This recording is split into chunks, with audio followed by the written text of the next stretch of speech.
Hello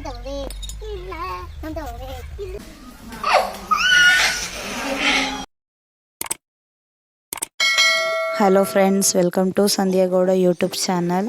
ಎಲ್ಲರೂ ಹೇಗಿದ್ದೀರಾ? I hope ಎಲ್ಲರೂ ಚೆನ್ನಾಗಿದ್ದೀರಾ ಅಂತ ಭಾವಿಸ್ತಾ ಇವತ್ತಿನ ಬ್ಲಾಗ್ನ ಸ್ಟಾರ್ಟ್ ಮಾಡೋದ. ಬನ್ನಿ, ಇವತ್ತಿನ ಬ್ಲಾಗ್ ಏನಪ್ಪ ಅಂತಂದರೆ, ನನ್ನ ಮಗಳಿಗೆ ವ್ಯಾಕ್ಸಿನ್ ಹಾಕ್ಸೋಕೆ ಹೋಗಬೇಕಿತ್ತು. ಅದಕ್ಕೆ ಮನೆ ಕೆಲಸ ಎಲ್ಲನೂ ಒಂದೊಂದೇ ಬೇಗ ಮುಗಿಸ್ತಾ ಇದ್ದೆ. ಮೊದಲಿಗೆ ಮಂಚದ ಮೇಲೆ ಕ್ಲೀನ್ ಮಾಡ್ತಾಯಿದ್ದೆ. ಹಾಸಿಗೆ ಎಲ್ಲ ಒದ್ರಿ ಮಂಚ ಎಲ್ಲ ಕ್ಲೀನ್ ಮಾಡ್ತಾಯಿದ್ದೆ. ಇವಾಗ ಕ್ಲೀನ್ ಮಾಡಾಯಿತು. ಅಡುಗೆ ಮನೆ ಕ್ಲೀನ್ ಮಾಡ್ತಾಯಿದ್ದೀನಿ. ಅಡುಗೆ ಮನೆ ಒಂದೊಂದೇ ಸಾಮಾನು ಪಾತ್ರೆ ಎಲ್ಲ ಎತ್ತಿಟ್ಟು ಸೆಲ್ಫ್ ಎಲ್ಲ ಒರೆಸ್ತಾ ಇದ್ದೀನಿ. ಅಡುಗೆ ಮನೆ ಸ್ವಲ್ಪ ಕತ್ಲೆ ಐತೆ, ಕ್ಲಾರಿಟಿಯಾಗಿ ಕಾಣಿಸ್ತಾ ಇಲ್ಲ, ಏನೋ ಅಂದ್ಕೋಬೇಡಿ. ಕರೆಂಟ್ ಇರಲಿಲ್ಲ ಅವಾಗ. ಕರೆಂಟ್ ಇರಲಿ ಇಲ್ದೋಗಲಿ, ಆದರೂ ಸ್ವಲ್ಪ ಕತ್ಲೆನೇ ಅಡುಗೆ ಮನೆ. ಅಡ್ಜಸ್ಟ್ ಮಾಡ್ಕೊಳ್ಳಿ. ಎಷ್ಟಾಗುತ್ತೋ ಅಷ್ಟು ಸ್ವಲ್ಪ ಕ್ಲಾರಿಟಿಯಾಗಿ ಮಾಡಿದ್ದೀನಿ ಅಂತ ನಾನು ಅಂದ್ಕೊಂಡಿದ್ದೀನಿ. ನಿಮಗೆ ಕ್ಲಾರಿಟಿಯಾಗಿ ಕಾಣಿಸ್ತಾ ಇಲ್ಲ ಅಂತಲೂ ಗೊತ್ತು. ಎಲ್ಲ ಆಯಿತು. ಇವಾಗ ಮನೆ ಕಸ ಗುಡಿಸ್ತಾ ಇದ್ದೀನಿ. ಕಸ ಗುಡಿಸೋ ಟೈಮಲ್ಲಿ ನಮ್ಮ ಮನೆ ಹತ್ರ ಹುಡುಗರು ಈ ಥರ ಮಾತಾಡ್ತಾಯಿದ್ರು. ನಮ್ಮ ಅಜ್ಜಿಗೆ ಕಂಪ್ಲೇಂಟ್ ಹೇಳ್ತಾಯಿದ್ರು.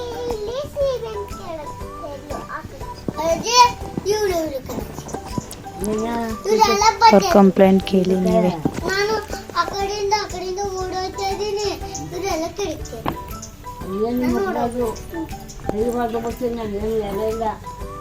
ನಾನು ಅವ್ರು ಮಾತಾಡೋದು ಕೇಳಿಸ್ಕೊಂಡು ಕಸ ಎಲ್ಲ ಗುಡಿಸೋಯ್ತು. ಇವಾಗ ಕಸ ಎಲ್ಲ ಎತ್ತಿ ಬಾಣಲಿಗೆ ಹಾಕ್ತೆ.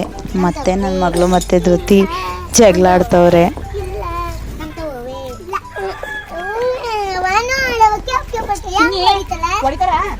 ಅವ್ರ ಜಗಳ ನಿಮ್ಗೆ ಇಷ್ಟ ಆಗಿದ್ರೆ ಕಮೆಂಟಲ್ಲಿ ತಿಳಿಸಿ. ಮಕ್ಕಳು ಮಾತಾಡೋದೇ ಒಂಥರ ಚೆಂದ ಅಲ್ವಾ?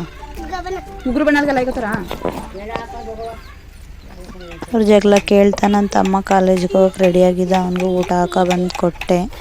ಅವನಿಗೂ ಟೈಮಾಗಿ ಹೋಗಿತ್ತು ಅಂತ ಹೇಳಿ ಊಟ ಬೇಡ ಅಂದ. ಆದರೂ ಊಟ ಮಾಡು ಸ್ವಲ್ಪ ಅಂತ ಹೇಳಿ ಹಾಕೋ ಬಂದು ಕೊಟ್ಟೆ. ಇವತ್ತು ನೀರು ಬಿಟ್ಟಿದ್ರಿಂದ ಪಾತ್ರೆ ಎಲ್ಲ ತೊಳೆದಾಗಿತ್ತು. ಪಾತ್ರೆ ತೊಳೆದಾದ್ಮೇಲೆ ನೀರು ಬಂದಿದ್ದವು. ಪಾತ್ರೆ ಎಲ್ಲ ಎತ್ತಿಟ್ಬಿಟ್ಟು ಇವಾಗ ನೀರು ಇಟ್ಕೊತಾ ಇದ್ದೀನಿ. ನೀರೆಲ್ಲ ಹಿಡ್ದಾಯ್ತು. ಇವಾಗ ಬಾಟಲ್ಗೆ ಹಿಡಿಯೋಕ್ಕೆ ಅಂತ ಆಚೆಗೆ ಇಡ್ತಾ ಇದ್ದೀನಿ. ಇವಾಗ ಪಾತ್ರೆ ಎಲ್ಲ ಜೋಡಿಸ್ಕೋಬೇಕು ಅಂತ ಬಂದೆ. ನಿನ್ನೆ ಬೋಂಡ ಮಾಡಿದ ಎಣ್ಣೆ ಇತ್ತು, ಅದನ್ನು ಎಣ್ಣೆ ಬಾಟ್ಲಿಗೆ ಬಿಡ್ತಾಯಿದ್ದೆ. ಅದನ್ನು ಬಿಟ್ಟು ಎತ್ತಿಟ್ಬಿಟ್ಟು ಪಾತ್ರೆ ಎಲ್ಲನೂ ಒಂದೊಂದು ಜಾಗೆ ಜೋಡಿಸ್ಕೊತಾ ಇದ್ದೀನಿ. ನನ್ನ ರೊಟೀನ್ ಅಂತೂ ಇದೆ. ಅದೇ ಕಸ ತೊಳಿ, ಅದೇ ಪಾತ್ರೆ ತೊಳಿ, ಅದೇ ನೀರಿಡಿ, ಅದೇ ಊಟ ಮಾಡು ಅಷ್ಟೇ. ನಿಮ್ಗೆ ಅನಿಸ್ಬೋದು ಬರೀ ಕಸ ತೊಳೆಯೋದು ಪಾತ್ರೆ ತೊಳೆಯೋದೇ ಮಾಡ್ತಾಳೆ ಅಂತ. ಪಾತ್ರೆ ಜೋಡಿಸ್ಬಿಟ್ಟು ಇವಾಗ ನಮ್ಮ ಅಜ್ಜಿ ಬಾಟಲ್ಗೆಲ್ಲ ನೀರು ಹಿಡಿತಾಯಿದ್ರು. ಅದನ್ನು ತಗೊಬಂದು ನಾನು ಇಡ್ತಾಯಿದ್ದೀನಿ. ನಮ್ಮ ಅಜ್ಜಿ ಜಾಸ್ತಿ ಕೆಲಸ ಕೊಡೋಕ್ಕಿಲ್ಲ ನನಗೆ. ನಮ್ಮ ಅಜ್ಜಿನೇ ಮಾಡ್ಕೊಳ್ಳೋದೇ. ನನಗೆ ಮುತ್ತಜ್ಜಿ ಆಗಬೇಕು. ಆದರೂ ಎಷ್ಟು ಸ್ಟ್ರೆಂತಾಗಿ ಅವರೇ ಅಂದರೆ. ನಮ್ಮ ಮಮ್ಮಿ ಇವಾಗ ನನ್ನ ಮಗಳನ್ನ ಅಂಗನವಾಡಿಗೆ ಬಿಡೋಕೆ ಹೋಗ್ತಾಯಿತ್ತು. ಅವಳಿಗೆ ಬಾಯಿ ಹೇಳಿ ಅವಳನ್ನು ಕಳಿಸ್ಬಿಟ್ಟು ಇವಾಗ ನಾನು ಚಿಕ್ಕ ಮಗಳಿಗೆ ಸ್ನಾನ ಮಾಡಿಸಿ ರೆಡಿ ಮಾಡ್ತಾಯಿದ್ದೀನಿ. ವ್ಯಾಕ್ಸಿನಿಗೆ ಕರ್ಕೊಂಡು ಹೋಗ್ಬೇಕಲ್ವ, ಅದಕ್ಕೆ ಸ್ನಾನ ಮಾಡಿಸ್ಕೊಂಡು ಬಂದು ಇವಾಗ ಕ್ರೀಮ್ ಹಾಕ್ತಾಯಿದ್ದೀನಿ. ಕ್ರೀಮ್ ಹಾಕಾಯಿತು, ಕಪ್ ಹಾಕಿ ಪೌಡ್ರ್ ಹಾಕಿ ರೆಡಿ ಮಾಡ್ತಾಯಿದ್ದೀನಿ.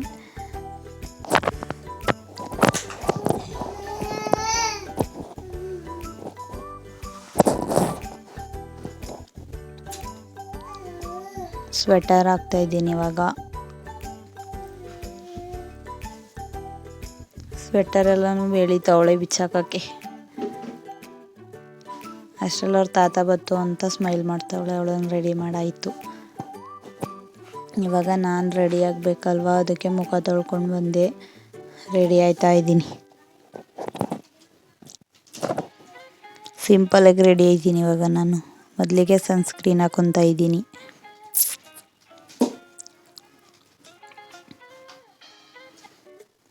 ಗೋಡೆಗೆ ಬಣ್ಣ ಹೊಡೆಯೋ ಥರ ಹೊಡೆದು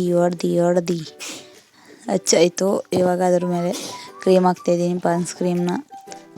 ಅದನ್ನು ಗೋಡೆಗೆ ಬಣ್ಣ ಹೊಡೆಯೋ ಥರನೇ ಹಚ್ಕೊತಾ ಇದ್ದೀನಿ.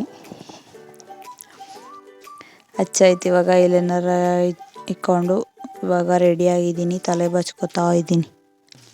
ತಲೆ ಬಾಚ್ಕೊಂಡ್ರೆ ಆಯಿತು. ಇವಾಗ ಹೊರಡೋದೆ. ಆದರೂ ಹೊರಗಡೆ ಸೊನ್ನೆ ಮಳೆ ಬರ್ತಾ ಇತ್ತು. ಹಚ್ಕೊಂಡು ಸಿಂಪಲಾಗಿ ರೆಡಿ ಆದೆ. ಆಸ್ಪತ್ರೆಗೆ ಇನ್ನು ಹೆಂಗೆ ಹೋಯ್ತಾರೆ ಸಿಂಪಲಾಗಿ ಹೋಗ್ದಾನೆ ಅಲ್ವಾ. ಇವಾಗ ರೆಡಿಯಾಗಿ ನನ್ನ ಮಗಳು ಕುಂತವಳು ನೋಡಿ. ನಾನು ನನ್ನ ಮಗಳು ನಮ್ಮಪ್ಪ ರೆಡಿಯಾಗಿ ಹೊರಟು ನಮ್ಮ ನಡೆ ತೊಂದರೆ ಕಡೆ ಅಂತ ಬಂದು ಇವಾಗ ಇಳ್ದು ಹೋಗ್ತಾ ಇದ್ದೀನಿ ವ್ಯಾಕ್ಸಿನ್ ಹಾಕ್ಸೋಕ್ಕೆ. ನೋಡಿ ಇಲ್ಲೇ ಹೋಗ್ತಾ ಇರೋದು ನೋಡಿ, ಹೀಗಿದೆ ಎಲ್ಲ ಚೆನ್ನಾಗಿದೆ, ಕ್ಲೀನಾಗೇ ಇದೆ. ನನ್ನ ಮಗಳು ವ್ಯಾಕ್ಸಿನ್ ಹಾಕ್ಸೋಕ್ಕೂ ಮುಂಚೆ ನೋಡಿ ಹಿಂಗೆ ಆಟ ಆಡ್ದವಳೆ. ಈಗ ಹಾಕ್ಸೋಕೆ ಕರ್ಕೊಂಡೋಗ್ತೀನಿ ಹೆಂಗೆ ಅಳ್ತಾಳೆ ಅಂತ ನೀವೇ ನೋಡಿ. ಪಾಪ 3 ಜನ ಹಿಡ್ದಿದ್ದೀವಿ ಒಂದು ಇಂಜೆಕ್ಷನ್ ಹಾಕ್ಸೋಕ್ಕೆ.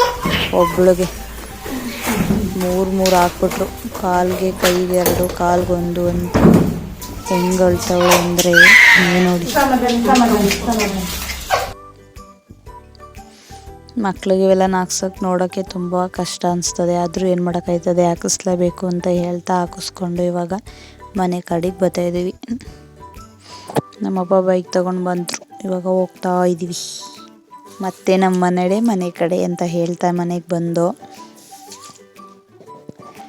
ನಮ್ಮನ್ನು ಬಿಟ್ಬಿಟ್ಟು ನಮ್ಮ ಅಪ್ಪ ಹೊಲ್ದ ಹತ್ರಕ್ಕೆ ಹೋದ್ರು ನಮ್ಮ ತಾತನ ಕರ್ಕೊಬರೋಕ್ಕೆ. ಇವಾಗ ನೋಡಿ ನನ್ನ ಮಗಳು ಟೋಪಿ ಬೇಡ ಅಂತ ಬಿಚ್ಚಾಕ್ತಾವಳೆ.